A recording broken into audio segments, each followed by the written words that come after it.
wabarakatuh. Perkenalkan, nama saya Muhammad Yusuf dari PJKR 18A semester 5.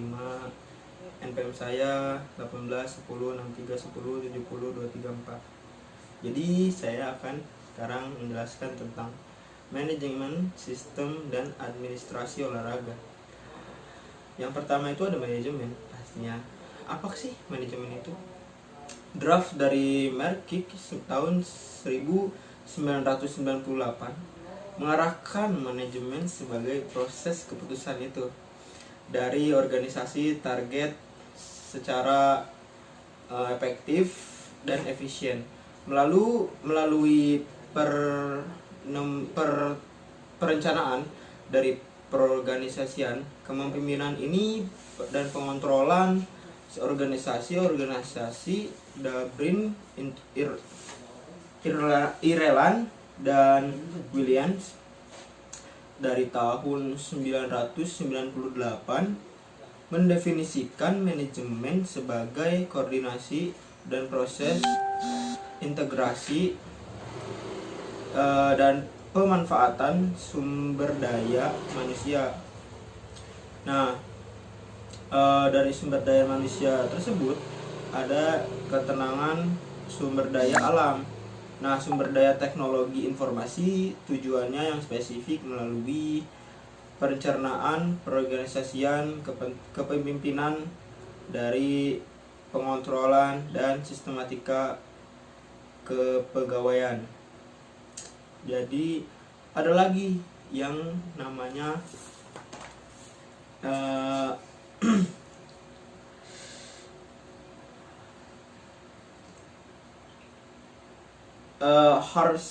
Hersey dan Blackheart dari tahun 1982 dan De Canzo dan Robbins dari tahun 1999 mencatat bahwa manajemen bergerak untuk bekerja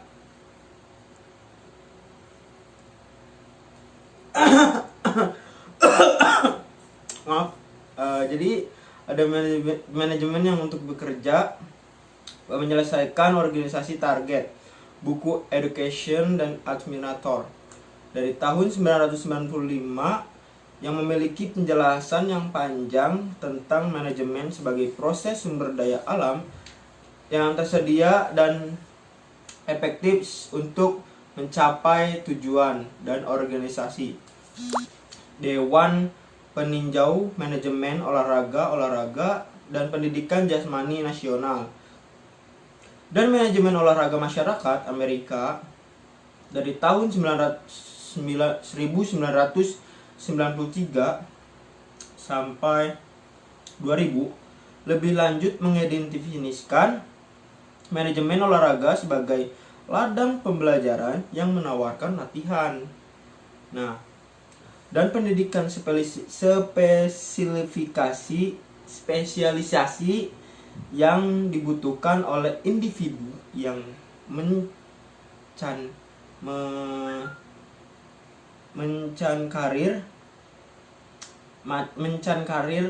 dalam banyaknya segmen industri tanpa memperhatikan definisi ini. Nah, Drucker itu dari tahun 1980 percaya bahwa manajemen dan kompetisinya dengan integrasinya dan dengan penampilan akan sangat menentukan dan sangat penting dalam kita memasuki milenium baru. Teori-teori dahulu juga praktek manajemen seperti yang kita pikirkan saat ini, memikirkan akar di peradaban kuno dari kehidupan manusia. Penggalian Lackey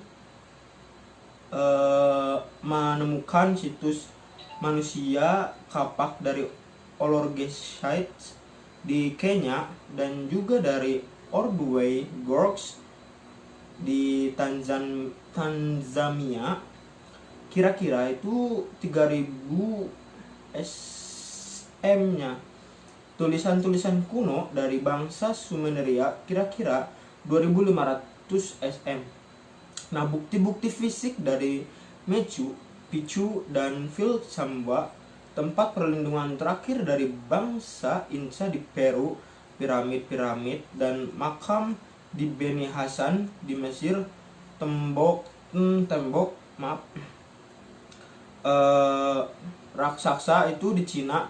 Setiap bukti menghadirkan kesaksian dan proses manajemen demi keperluan untuk perempuan ragam.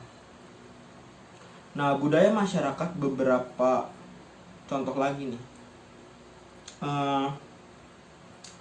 seperti bisa disebutkan menguatkan konsep manajemen awal, diantaranya Kekaisaran Roma 75 sm sampai 476 m, sistem pelayanan masyarakat sipil di China 165 sm, gereja-gereja Katolik Roma 110 m, kota perdagangan di Amsterdam dan Venice itu 1300 m. Nah, jadi manajemen dikenal sebagai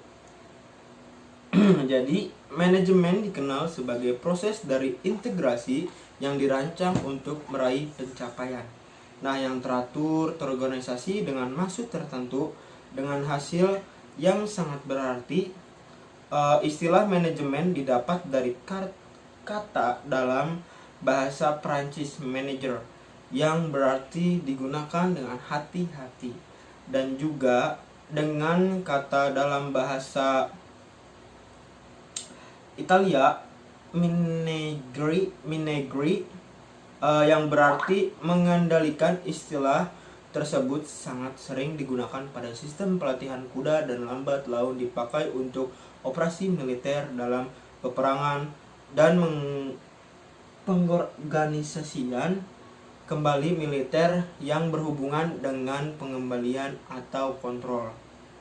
Nah, yang kedua itu, apakah manajer itu?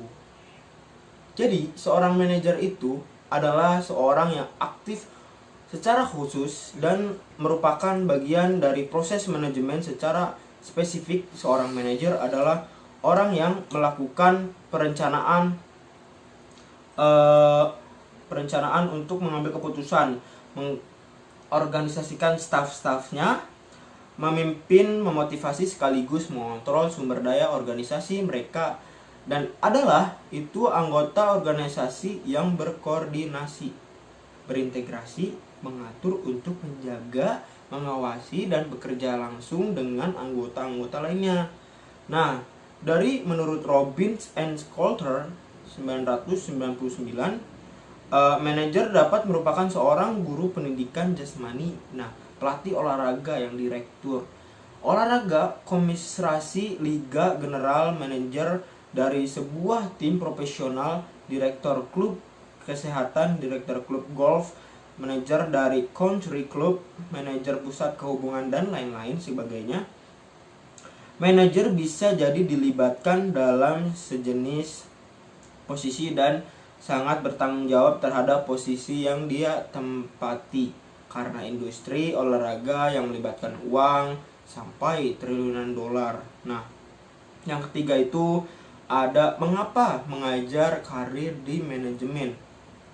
Kenyataannya yang dalam posisi mengelola organisasi yang memiliki gaji yang lebih tinggi di posisi organisasi lainnya, ini dapat menjadi motivasi yang kuat bagi beberapa orang. Kekuasaan mungkin biasa saja menjadi alasan lainnya bagi seseorang untuk duduk menjadi manajer. Nah, manajer biasanya mengontrol fungsi dari masing-masing bagian, seperti kenaikan gaji atau promosi, menjadi sumber daya manusia lebih efektif, menentukan beban kerja. Beberapa lebih suka tugas manajemen sebagai guru atau pelatih. Nah,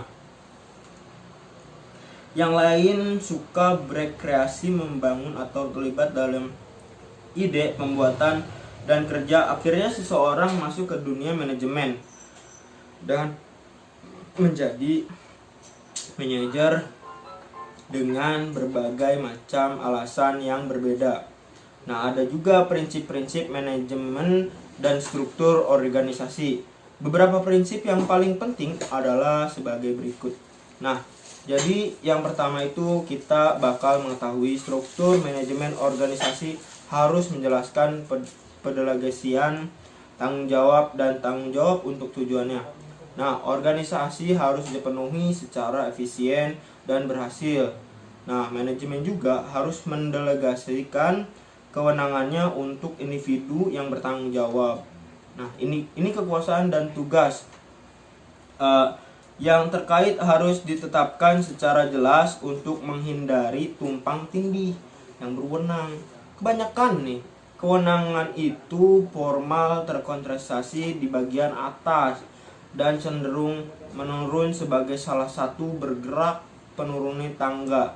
Nah, pekerjaan manajemen lebih mungkin sih efektif di organisasi oleh yang multifungsi.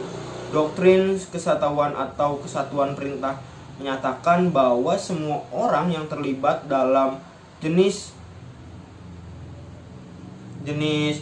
yang dapat diwasi secara memadai oleh satu orang yang menentukan kendali.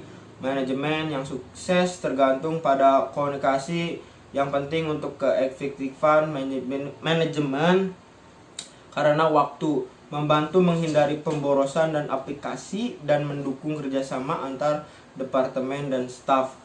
Nah, yang pertama itu ada juga manajemen struktur manajemen ke dalam grafik situasi tertentu. Nah, sekali permintaan struktur yang diinginkan oleh manajemen telah ditentukan. Langkah berikutnya adalah itu untuk mempersiapkan bentuk grafik sehingga dapat dengan mudah diimplementasikan oleh anggota organisasi dan oleh individu yang berkepentingan lainnya. Nah, yang kedua itu ada juga garis dan siap organisasi. Seseorang itu dapat juga bertanggung jawab langsung dan kewenangan untuk tertentu dan organisasi tujuan. Sebagai contoh, seorang direktur asosiasi senior yang olahraga akan berada di posisi garis dengan tanggung jawab langsung atas tugas yang diberikan oleh direktur. Dan pada kirimannya yang diberikan bertanggung jawab langsung atas tugas dan dari direktur, dan pada kiriman akan melaporkan langsung kepada direktur. Seorang dalam posisi staf memiliki hubungan langsung ke tujuan tertentu, dan tujuan organisasi staf itu personal memiliki situasi yang berada dalam posisi yang tidak bertanggung jawab untuk menjalankan misi utama. Nah, organisasi sebuah contoh akan menjadi koordinator fasilitas, departemen olahraga, program ini universitas atau perguruan tinggi. Staf profesional tidak memiliki otoritas, personel garis, cara yang berkaitan dengan otoritas dan otoritas kepada manajemen. Dalam grafik bagaimana staf baca bisa melaporkan pada garis dari posisi oleh garis yang solid dan garis personil. Digambarkan kembali dalam garis vertikal di bagian organisasi yang mencerminkan hierarki kekuasaan. Sedangkan staf sering menggambarkan dalam organisasi horizontal. Nah, yang ini struktur manajemen untuk program pendidikan jasmani dan olahraga. Yang pertama itu ada organisasi dan struktur penjelasan di SD, SMP, SMA maupun SMK. Nah, pendidikan tingkat tinggi kabupaten adalah unit manajemen dasar untuk tingkat SD, SMA, SMK dan merupakan sebuah bagian kelompok kerja yang dibangun oleh negara di USA. Unit pendidikan dasar berjenjang dari sebuah sistem pedesaan atau guru yang siswa sampai metropolitan yang melayani siswa. Sebuah sistem bisa saja hanya sebuah unit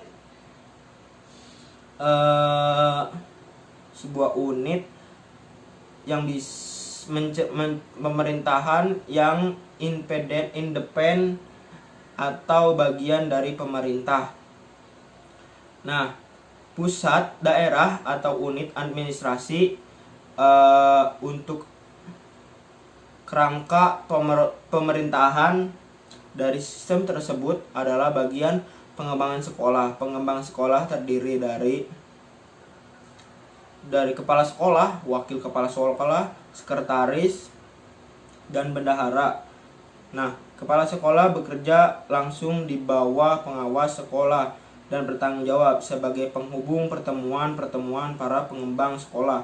Nah, wakil kepala sekolah dalam kapasitasnya sebagai pengisi kekosongan kepala sekolah. Nah, pengawas sekolah yaitu ada pengawas sekolah yaitu memiliki tanggung jawab pendidikan dari pemerintahan dan pengembangan sekolah. Nah, yang itu ada lagi bidang eksekutif kurikulum dan instruksi. Tugasnya itu adalah mengawasi divisi pendidikan tingkat dasar menengah seperti pengembangan bakat. Ada juga yang minat bertanggung jawab sebagai pengembangan staf dan guru apa saja yang berkecimpung di dunia tersebut dalam tingkat kabupaten. Nah, ada lagi bidang eksekutif SDM dan atau pelayanan jasa. Bidang ini merupakan pusatnya bidang yang ada di lingkup kabupaten dan mengatur fungsi-fungsi individu untuk semua jabatan, guru, kepelatihan, dan staf administrasi dan lainnya. Nah, ada juga bidang keuangan dan layanan bisnis atau manajer bisnis sekolah. Bidang ini mengawasi segala hal yang berhubungan dengan keuangan yang dipergunakan dalam kegiatan sekolah negeri dalam lingkup kabupaten. Nah, ada lagi prinsipal bidang ini keberadaan sama dengan pengawas sekolah. Bedanya, kalau pengawas sekolah itu bertanggung jawab atas semua kegiatan yang ada di komunitas. Nah, kalau ini sekolah, tetapi bidang ini hanya pada kegiatan tertentu saja. Nah, ada lagi yang namanya itu supervisor. Nah, bertanggung jawab untuk pengembangan dalam bidang tertentu, walaupun terkadang bertanggung jawab terhadap semua aspek yang terjadi di pendidikan dasar dan menengah. Nah, ada lagi direktur, posisi laisi dalam dunia pendidikan di Indonesia. Tidak adilegunggu saja. Posisi ini setara dengan cara kepala dinas di Indonesia. Ada lagi yaitu konsultan olahraga pada pendidikan menengah, memberikan konsultasi pendidikan menengah dalam bidang dalam bidang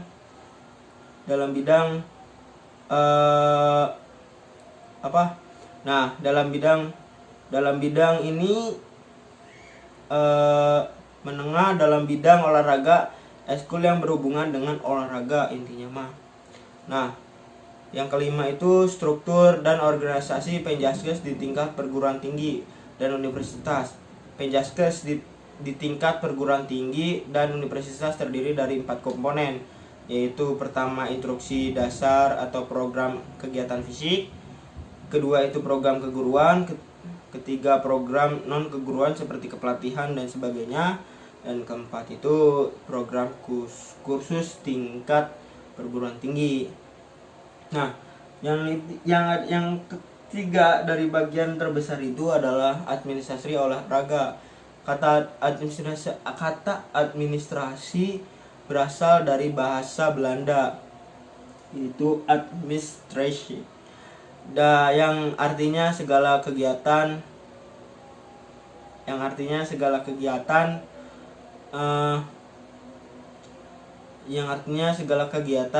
termasuk menulis, mengetik komputerisasi, surat menyurat, dan korespondensi, kearsipan agenda, pekerjaan tata Yunani. Administrasi yang ada pada melayani, maka kata administrasi berarti memberikan pelayanan, yaitu dari dua pengertian di atas. Secara umum dapat diartikan bahwa administrasi mempunyai pengertian pelayanan kegiatan tata usaha, kantor, pelayanan komputer, pelayanan menyurat, dan lainnya sebagai satu, yaitu pengertian administrasi untuk dapat memberikan pemahaman tentang pengertian administrasi. Dari asal-usul kata administrasi itu sendiri, sebagaimana bahasa sebelumnya, yakni kegiatan tata usaha negara. Membedakan administrasi dalam dua pengertian, yaitu kantor dan melayani. Menurut Profesor Prajudi Atmosidirjo, lembaga administrasi dalam pengertian sempit, administrasi dalam luas. Dalam pengertian sempit di sini dimaksud ditinjau dari di lingkup kerja yang sempit, yaitu hanya berkisar pada kegiatan tata usaha kantor, yaitu office work. Seperti tulis menulis, pengertian surat menyurat, termasuk menggunakan komputer, agenda, kearsipan, pembukuan, dan sebagainya. Sedangkan administrasi dalam pengertian luas dibedakan dalam 3 sudut, yaitu proses, fungsi atau tugas, dan keperanatan institusi. Ada lagi, yaitu proses ditinjau dari sudut proses. Maka administrasi merupakan keseluruhan proses melalui dari proses, pemikiran proses, dari juga perencanaan proses, pengaturan proses, menggerakkan proses, pengawasan sampai dengan pencapaian tujuan. Untuk pencapaian tersebut, orang harus memikirkan dahulu apa yang akan dicapai dan bagaimana cara mencapai, serta sarana dan prasarana. Apa yang digunakan untuk mencapai tujuan tersebut, serta kemampuan seorang untuk menjalankan. Sebagai contoh, seorang yang akan bepergian ke Jakarta, maka orang tersebut sudah punya tujuan, mengapa dia ke Kendari, kemudian bagaimana caranya, apakah menggunakan kapal laut atau pesawat udara, lalu tersediakah biaya untuk, dan yang tidak kalah pentingnya adalah maukah orang itu mengadakan perjalanan sejauh itu, seperti itu. Ada lagi fungsi atau tugas ditinjau dari sudut fungsi keseluruhan tindakan aktivitas yang harus dilakukan oleh seseorang yang berkedudukan sebagai administrator, memegang jabatan dalam manajemen suatu organisasi. Dalam setiap organisasi atau instansi sudah tentu ada orang yang menjalankan administrasi. Misalnya, orang-orang yang tugas kepemimpinan pemimpin, orang yang melaksanakan tugas perencanaan atau perencana. Orang yang akan melaksanakan tugas pengawasan yaitu kontrol, yaitu pengawas. Orang yang mengorganisir organisator, berarti organisator, dan termasuk lain dan sebagainya. Keperanatan institusi ditinjau dari keperanatan administrasi adalah melihat kegiatan dalam suatu lembaga melakukan aktivitas tertentu. Misalnya, yang pertama itu ada lembaga perbankan, maka ada orang-orang yang melakukan kegiatan perbankan dalam lembaga itu. Ada 2, kantor dan pos. Maka ada orang-orang yang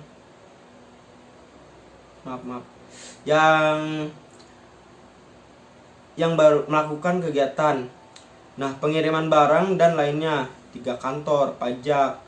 4, kantor kepolisian. 5, KONI. 6, KOI. 7, kantor departemen. 8, non departemen dan lainnya sebagainya. Yang kedua itu ada motivasi. sudah tentu harus memiliki suatu motivasi kerja yang baik untuk mengembangkan kinerja. Organisasi yang baik dibutuhkan niat dalam pengembangan suatu motivasi kerja yang tinggi.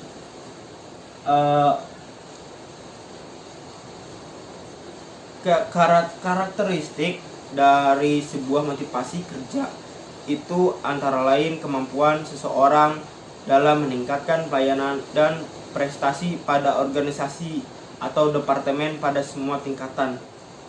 Manajemen mendefinisikan apa yang dituntut dalam bentuk peningkatan kinerja, menetapkan tujuan untuk keberhasilan, dan memantau kinerja untuk memastikan bahwa tujuan tercapai. Nah, motivasi dari atas yang menumbuhkan semangat dan keyakinan bersama pentingnya perbaikan terus-menerus dalam peningkatan mutu perusahaan dan organisasi. Fokus pada mempromosikan sikap positif yang menghasilkan tenaga kerja yang terlibat dalam berkomitmen dan termotivasi. Oke, cukup sekian dari saya yang bisa saya sampaikan. Kurang lebihnya mohon dimaafkan karena saya masih belajar dan segala macamnya, itu ya harus dimaafkan karena kesempurnaan itu hanya milik Allah Subhanahu wa taala. Wabillahi taufiq wal hidayah. Wassalamualaikum warahmatullahi wabarakatuh. Subscribe.